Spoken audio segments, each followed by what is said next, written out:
Конец по конец зашивам плата. Роклята на Твайлайт. Изрязвам формата. Клъц, клъц. Плътът да пада както трябва. Цветът е идеален и толкова модерен. За ритъма си трябва да внимавам, а също и за кройката на роклите. Сега приготвям на Твайлайт тоалета.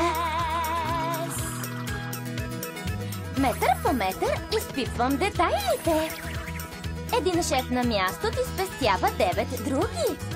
Ще й направя нещо съвършено, макар че мрази официални тоалети. За дребните детайли ще внимавам, макар че вълнуват повече продажбите. На Applejack нова рокля шия аз сега. Да шиеш рокли лесно е. На Пики ще бъде розова. На Fluttershy пък ефирна. Ще слеят цветове и форми, да не би да е кичозно. Нещо дръзко или привлекателно. Кукичка и хълка. Не е ли прелесно?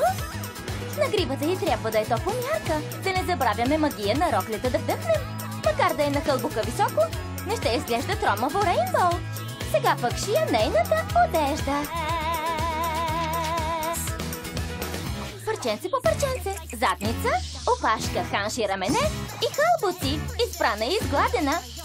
Не се уморявам. Това е изкуството на тоалетите.